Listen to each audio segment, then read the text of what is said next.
बोलो विष्णु भगवान की जय, बृहस्पति देव की जय। आज बृहस्पतिवार को दिन है, इसको गुरुवार को दिन भी कहते हैं। तो आज सूर्योदय के पहले सो के उठो और नहा धो करके भगवान विष्णु की पूजा कर विकलाने केला के पेड़ के नीचे जाओ। चाहिए कैसे केला के पेड़ में विष्णु भगवान को वास होता है। तो उते पूजा की थाली में पीले चावल, पीली चंदन, पीले फूल, पीले वस्त्र, पीलो जनेऊ जो सब रख के ले जाओ और उधर फिर भगवान की बड़ी विधि विधान से पूजा करके आरती करके और फिर बाद में इनकी कहानी कहने पड़ाते विष्णु भगवान की। तो वह कहानी हम आप लोगों को सबको वही सुना है, सो सुनियो। पहले के समय में एक ब्राह्मण रहे, उनके कोनो संतान न हती। तो रोज वे भगवान की पूजा पाठ करें बड़े अच्छे से, पर उनकी जो पत्नी रही सो बड़ी गंदगी से रहत रही, ना कभू नहाए धोए और ना भगवान की पूजा पाठ करे। और सवेरे से उठे और वह सबसे पहले खा खिलाने बना ली और इसके बाद में कछु काम करती। एक वक्त है तो ब्राह्मण देव ने उन्हें बड़े अच्छे से समझाओ कि देखो ऐसा नहीं करने पड़ता है, सवेरे नहाओ धो भगवान की पूजा पाठ करो, इसके बाद में तुम अपना भोजन बनाओ खवाओ सबको। तो बना मानी, उनके ऊपर कछु असर ना भाव। अब कहने लगे कि भगवान का करिए अब, पर अब ऐसे ही है, कछु समय निकलो और सो उनकी पत्नी गर्भवती हो गई। सो उनके एक कन्या भाई, कन्या धीरे धीरे करके बड़ी होने लगी। उनके ऊपर ब्राह्मण देव को असर रहो है। सो भाभी अपने नहा धो करके और भगवान विष्णु की पूजा करत रही। उनके पिताजी ने समझाओ बेटा पूजा तो करती हो, विष्णु भगवान के मंदिर भी जाए करो। तो वह ऐसे ही करने लगी, नहा धो के और विष्णु भगवान के मंदिर जाए। फिर इसके बाद में आकर के और अपने स्कूल जाती रही है। और जब स्कूल जाए तो एक मुट्ठी जौ के दाना लेके जाए और पूरी रास्ता भर गिरात भई चली जाए। और जब लौट करके आए तो सोने के दाना हो जाए तो उन्हें बीन करके अपने घर ले आती रही है। एक वक्त है सो सोने के दाना ऐसे ही साफ कर रही थी तो कि माँ कहने लगी कि ये दाना सोने के जब साफ करती हो तो सोने को सूपा भी तो भाव चाहिए। तो कही ठीक है। दूसरे दिन है तो बृहस्पतिवार रहो, उन्हें भगवान से प्रार्थना करी कि भगवान हमें सोने को सूपा दे दो। तो बृहस्पति देव तो वैसे ही उनके ऊपर प्रसन्न रहे हैं, तो उन्हें उनको सोने को सूपा दे दो। जब स्कूल से लौट के आ रही थी तो उसको सोने को सूपा पड़ो मिलो, सुबह उठा करके ले आई और आकर के उन्हें वही में अपने जौ साफ कर वो चालू कर दो। अब बस साफ कर रही थी इतने में उतने से एक राजकुमार निकले। उनने उनको बिटिया को देखो तो ने खींचा तो बड़ी सुंदर बिटिया है, वो सोने के सूपा में सोने के जौ को बीन रही है।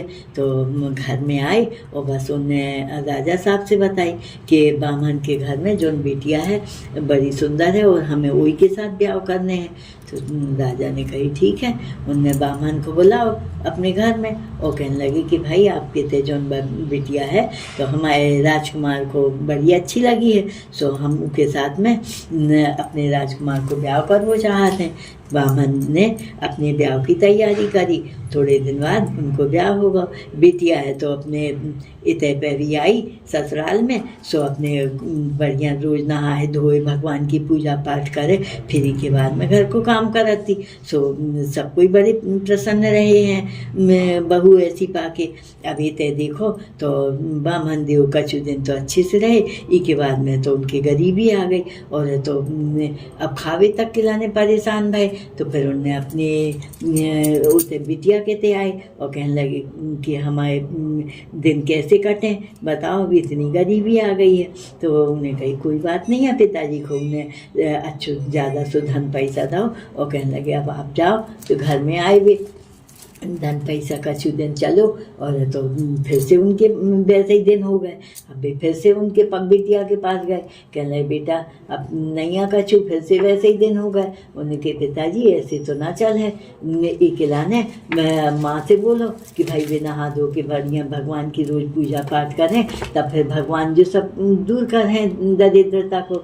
सो उनने कही का करें बेटा तुम्हारी माताई को तो वही फूहड़पन से रह वो है, कैसो करो जाए। उन्हें कही ठीक है तो आप इतने लेवा लाओ उनको। सुबह ठीक उन घर गए, उनने अपनी घरवाली को कही कि चलो बिटिया के घर में चलो, उनने बुलाओगे तो उनके घर में आए। आकर के देखो उनने कही कि अपनी माताई को समझाओ, कहने लगी कि माँ रोज़ तो सवेरे से नहा धोले करो, फिर भगवान की पूजा पाठ करे करो। तो उनकी माताई ना मानी, तो उनने कही ठीक है, नहीं मानी आज। तो गुस्सा के मारे बिटिया ने कोठा में बंद कर दो उन्हें, और जब सवेरे सूर्योदय को समय भाव तो माँ को उठाओ और ज़बरदस्ती उनको नहवा दो और मंदिर लेवा ले गई। कही अब आज गुरुवार को दिन है तो बृहस्पति देव की पूजा करो, और विष्णु भगवान की अच्छे से सेवा पूजा करके और फिर घर लेवा के लाई। ऐसे ही रोज करने लगी। सो धीरे धीरे उनकी माताई की बुद्धि है सो बदल गई। अब रोज वही नियम से रहने लगी, और बृहस्पतिवार को जब दिन पड़ो सुबह उपास भी करने लगी। धीरे धीरे करके उनके दिन बदल गए। अब उनके घर में खूब धन संपत्ति खूब अच्छी तरह से भगवान की कृपा हो गई, तो धन की वर्षा होने लगी। तो उन्हें कही ठीक है, अब हम ऐसे करें बेटा, अपने घर जाते हैं, घर में आकर के बड़े जितो जीवन रहो, खूब आनंद से बिताओ। और बाद में विष्णु धाम को चले गए। भगवान विष्णु की जैसे उनके ऊपर कृपा भाई, ऐसे हम सब के ऊपर खूब कृपा हो। जय बृहस्पतिवार की, जय गुरुवार की, जय जय विष्णु भगवान आपकी जय हो।